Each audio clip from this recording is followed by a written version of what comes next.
Oh, you want me on the blue line? It's perfect. You didn't do an X. I did that so that it was sort of. It's totally fine. Okay, you can stay a little closer. All right, get a little closer. There you go.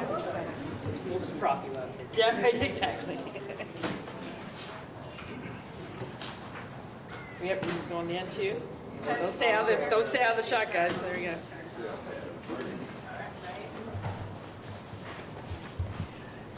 There you go. You got everybody? Did I miss anyone? No? Okay, good. Well, good afternoon, everyone. Thank you for being here at the Northwest Interagency Coordination Center. We're here to give you an update on the fire season here in Oregon and across the Pacific Northwest.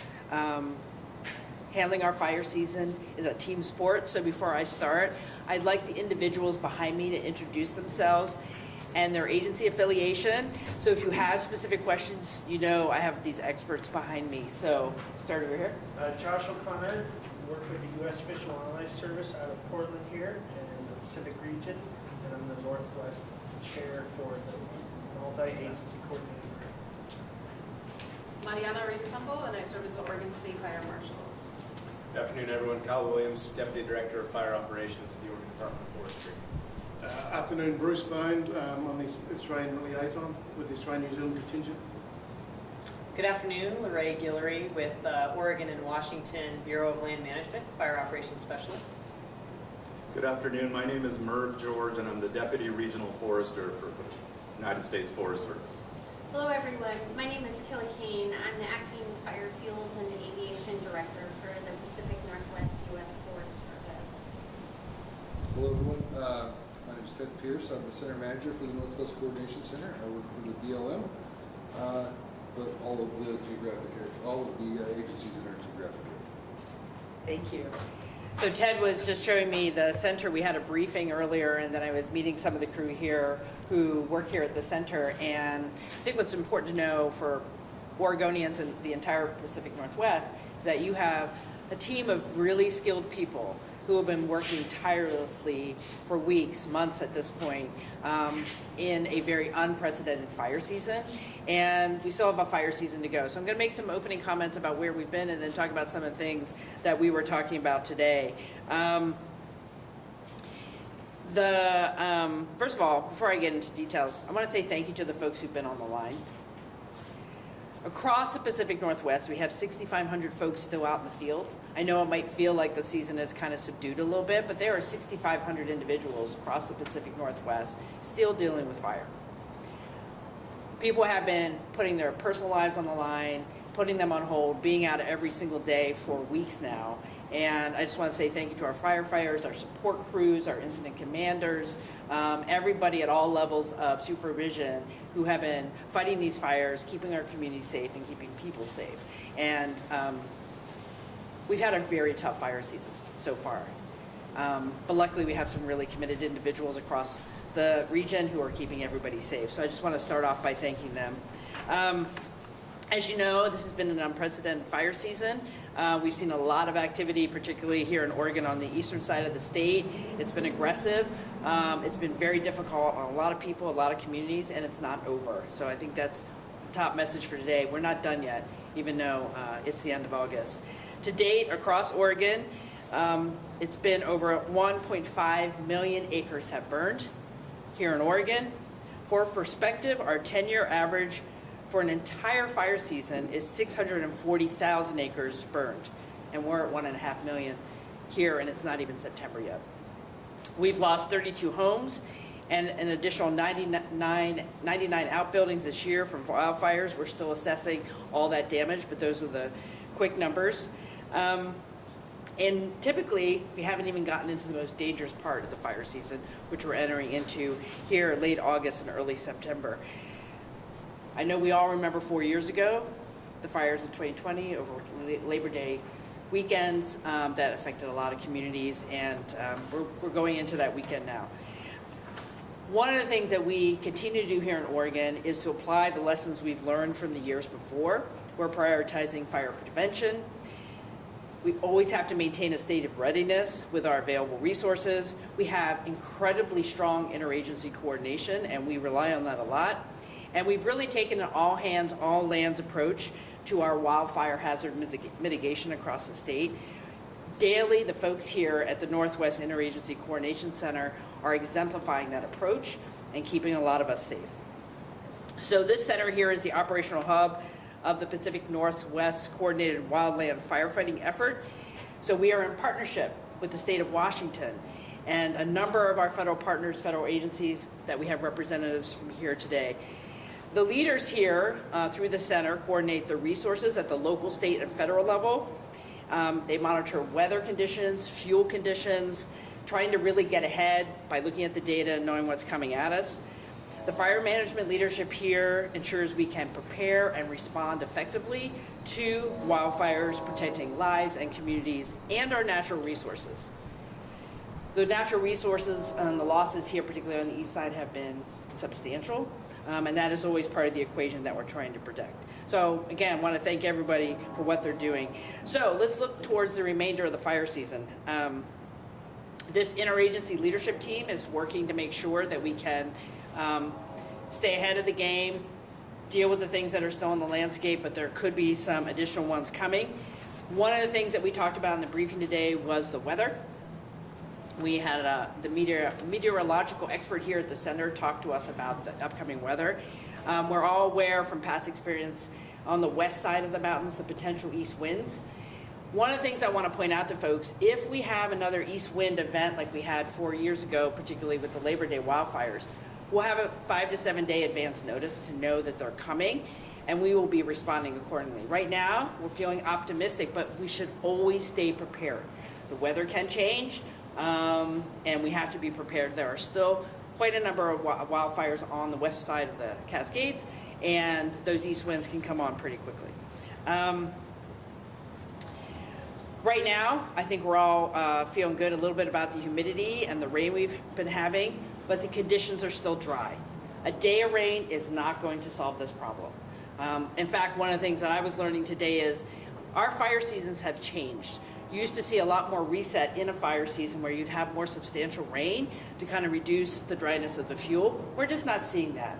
One day of some moisture is not going to substantially change that. So conditions are dry. We're going into Labor Day weekend. It will be dry again. So people have to be very cautious about what they're doing. One of the priorities for the team here is to reinforce the lines that are out there now for the existing fires that are on the landscape, holding those lines, continuing to be prepared in case the weather changes significantly, and they are monitoring that. A couple things that I would like to say from the briefing this morning, or just this afternoon, is I really want to urge Oregonians to be cautious. You have a responsibility to watch how you're using fire. This is a vacation weekend. People are going to be thinking about having outdoor fires. You have to be safe. People cannot become complacent. We have to do our part to prevent fires from starting. The other issue is I ask people to be patient out there. Even if you don't see smoke on the landscape or on the horizon, there are fires out there. We have crews out there who are working hard on the roads. We have equipment on roadways. People have to be patient. We are not out of the woods yet, and a lot of folks are working hard to deal with the fires that are out there right now. I do want to add that what I was learning today is this group continually reassesses where we are. They're focusing on the strategic intent of moving ahead and being cognizant of those initial attacks when fires do pop up, making sure we're out there as quickly as we can be, pre-positioning resources, making sure we can be on the attack when we can. I just also want to say that the incident command teams that we have across the state, and I don't even remember what the number was, but right now we have 6 incident command teams dealing with a series of complex wildfires. They're wildfire complexes that are also complex. And they are out there. There's fatigue out there, right? We've had people working for almost 2 months now. And so they're also assessing, can we make sure we can get people reassigned? Do we have the human capital actually to do the work on the ground? And I really want to thank them and commend them for taking care of each other and making sure people are staying safe while they're also out there doing their job. And we're going to continue to collaborate, be strategic.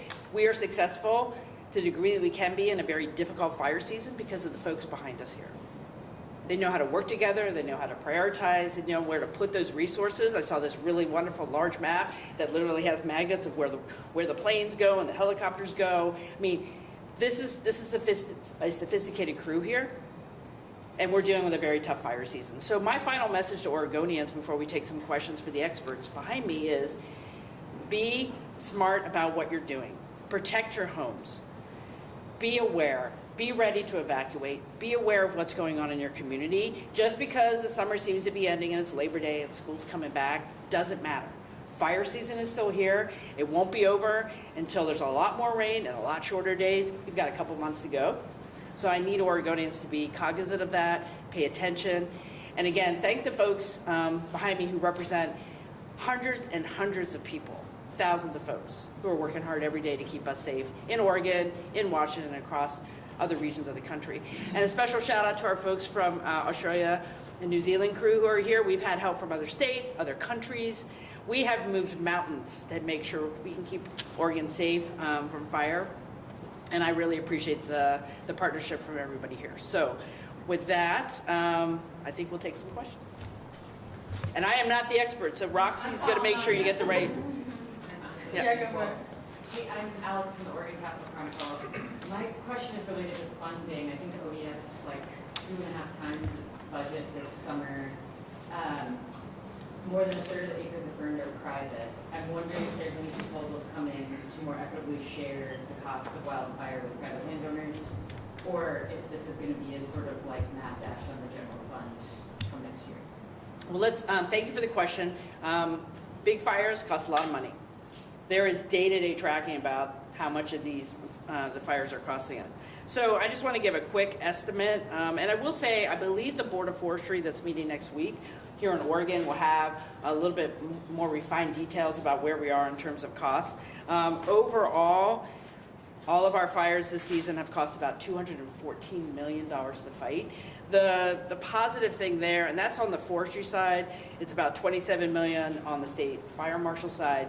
What I want folks to know is several of these large fires, more than several, have federal emergency management status, so we will get a significant level of reimbursement, but that sometimes can be delayed. So one of the things we're working on is making sure we understand the cash flow issues.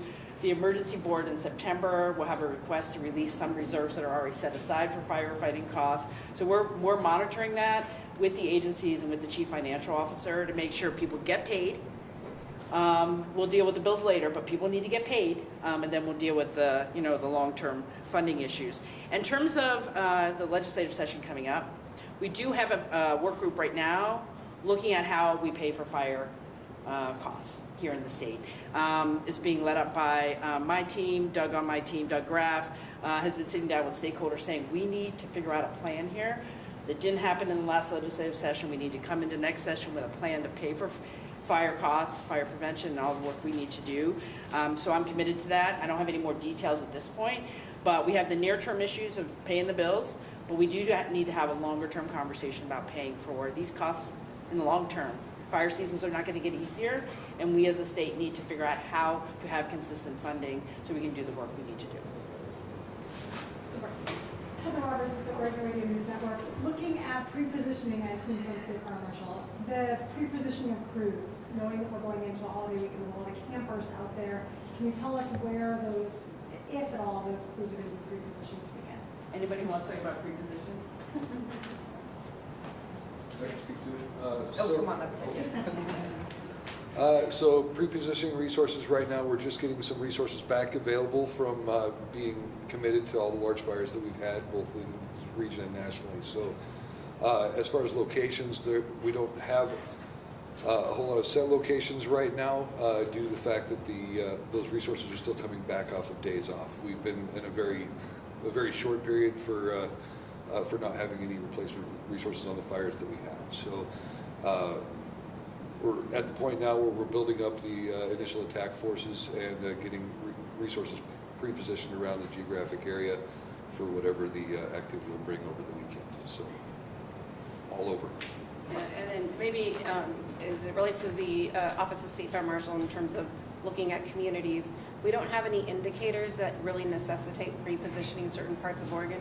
You heard from our governor that we're not anticipating that significant east wind event. And with all of us off fires, we're really in a good place to be able to be flexible, nimble, and surge if we need to. So at this point, we don't see the need for that.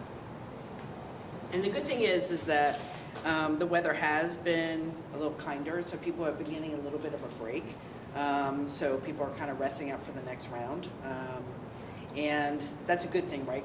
And I can tell you from looking at the maps and the crews back here, they really understand all the resources available. And we do have the ability, as was said, to be nimble and flexible. And we, again, want to get ahead as much as we can, but, hopefully we're going to get a little break with the wind here in the next couple of weeks. That will help us be prepared if we have we do anticipate some additional large events before the end of fire season. It's been the norm. We should expect them and be ready for them.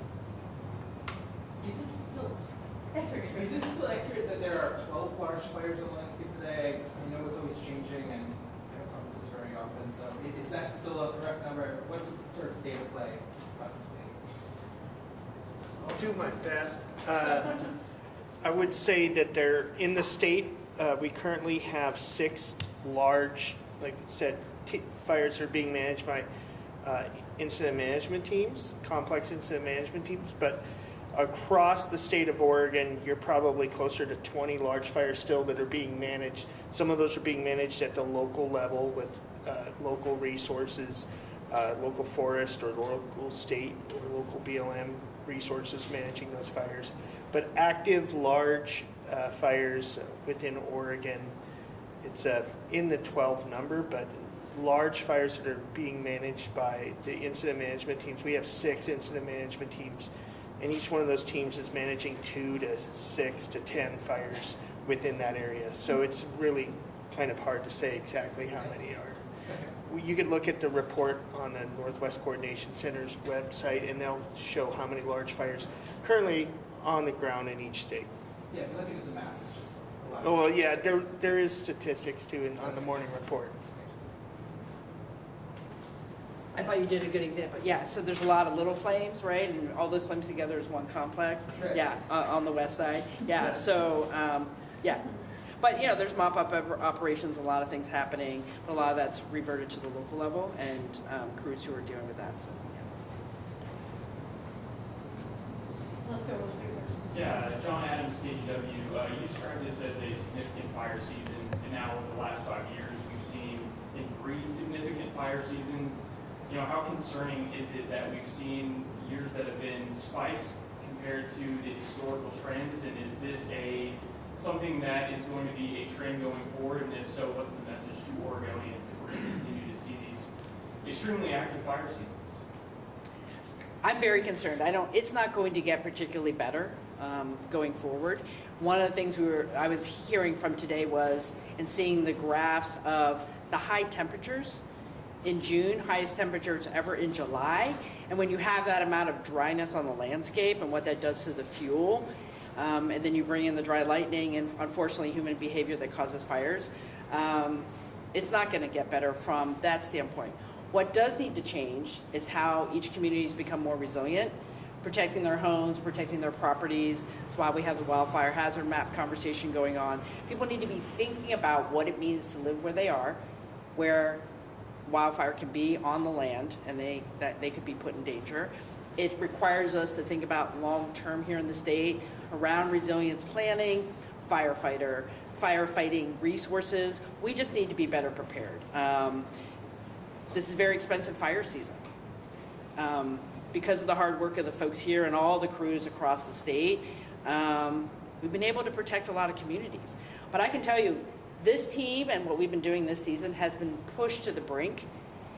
We have tapped into every resource we can. Every morning they were sitting there at the height of the season in July, trying to prioritize resources.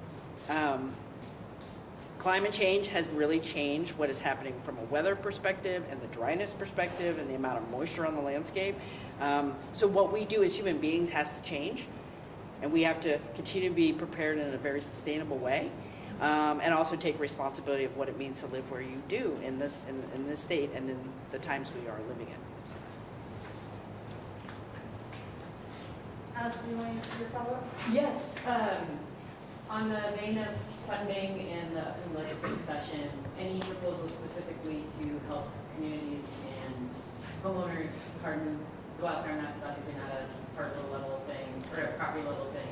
What is the state doing on a community prevention level besides sort of piecemeal burning?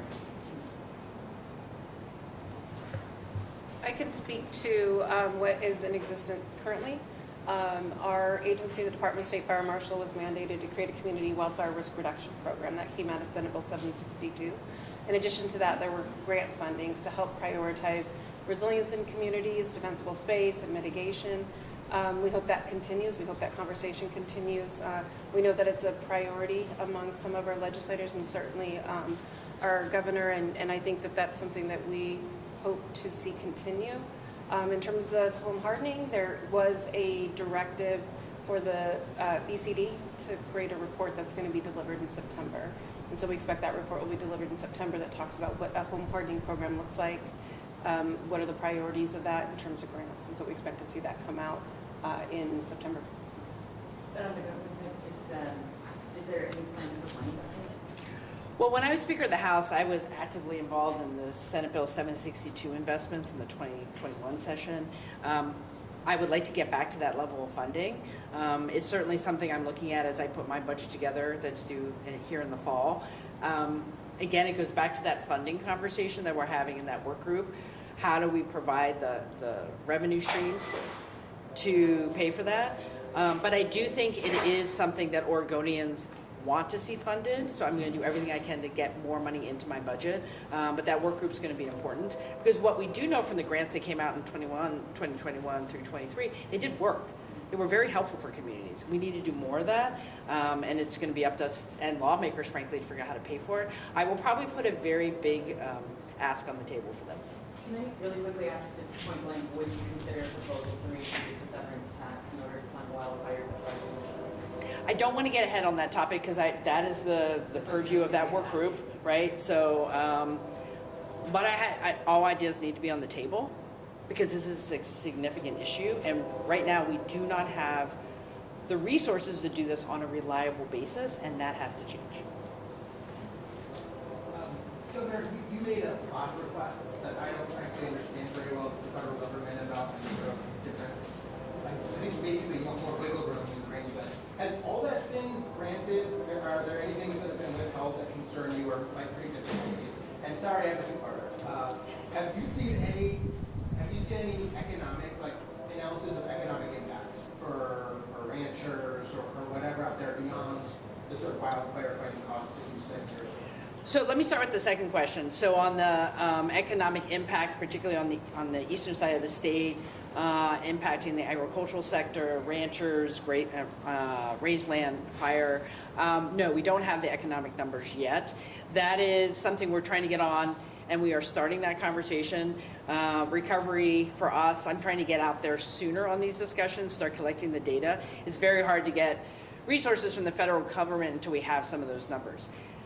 But I have asked, and I have the support of the federal delegation, as you've mentioned, going up to the Biden-Harris administration about flexibility on access to different rangeland. We have a bunch of ranchers who have cattle with nowhere to go because of the fires there. So we're trying to, well, our message to the federal government is give us all the flexibility that we can possibly have because this is very unique given the depth of the fire season and the types of sectors that have been impacted. We're going to need some help from USDA and other resources. So that was in that letter. We have not heard back yet on those, but we are pushing hard because I was out in Hardy County last month while I think it was Falls Fire and the other ones there, telephone. I heard directly from ranchers about what they were losing literally that day and what they were trying to do to save their cattle, save their lands, you know, for grazing. And it is going to be felt for years. And so we are starting as soon as we can to get more help from the federal government and really understand the overall damage. And hopefully we'll have more going into the legislative session so we can see if the state can actually be a partner there as well. So. All right, We have time for one more individually. Go for it. This might be for more of the federal folks, but I'm hearing from reporters in California that there's really low morale amongst the firefighters. The 25 interior, the FY25 Interior Environment Related Agency Appropriation Act passed the House, but it's kind of poison pilled. Firefighters were hoping for these pay increases that were part of it. Can you tell me a little bit about what morale's like, and I guess do they understand where this is at? Yeah, I can speak to that. So we are continually evaluating the morale of our employees, and what we want across the agency is we want fair pay for the work that's occurring. We understand that costs have risen, they continue to rise, and so that overall impediment to just any of us in our livelihood and what that looks like. What we know is we have really dedicated firefighters that come from all over the nation to help when there is a need. And we continually advocate for the health and safety of what that looks like for our employees. Fatigue is real, and that can affect morale too. And so our leadership is very well aware of how do we approach the increased complexities, more fires on the landscape, the costs, balance everything, as well as truly ensuring that we are taking care of our employees and what that looks like from a morale standpoint, certainly, and an overall health and well-being. Their physical fitness and their mental health is all part of that. And so it's a complex issue that we are dedicated to all collaboratively, all of us as partners, recognizing what that looks like and how we're going to address that as we continue in these coming years with this new situation on the landscape. Thank you. And I will say, the state, federal, and local agencies are going to do everything they can with the resources they have. But since I feel like I have more flexibility here, I will say to the folks in Congress, let's not play politics with our firefighting resources. When I speak with governors across the West, Democrat and Republican, we need our federal agencies to have the staffing, the resources they need to come and be partners to fight these wildfires. And so I would hope that Congress doesn't play games with this budget and actually pass budgets that will keep all of our states across the country safer during wildfire season. Can I ask just one off subject? Any other fire questions before we? Sorry.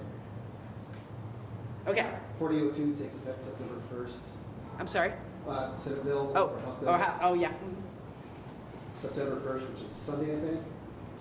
Are the county, cities, is the state ready for that illegal? So the issue around decriminalization of, and in this case, recriminalizing small possession of illegal drugs does change. The law is changing. Each community is coming up with their own response. And you will see some communities that will have additional resources for deflection, keeping people out of the jail and on a pathway to recovery and treatment. And every county's in a different spot. What we did here in Multnomah County is they're gonna need a little bit more time, but that doesn't mean there aren't gonna be new resources happening even in the month ahead while they're waiting to open up their deflection center. It's gonna look different in every community, but I have been impressed with how everyone is mobilized to come up with ways to say the first or second time should not be go to jail. It should be, can we get you into treatment? Can we get you into help? And I think across the state, we're seeing counties stepping up, trying to figure that out. And what we're doing now is we want to track what's happening. And so when we go into the next legislative session, really understand what has been happening on the ground, are we having good outcomes, and how we should fund it differently or more going into next year budget. Thanks, everybody. Thanks, everybody. Appreciate it. You guys are great. Thank you with me. Good job. Great. Thank you very much.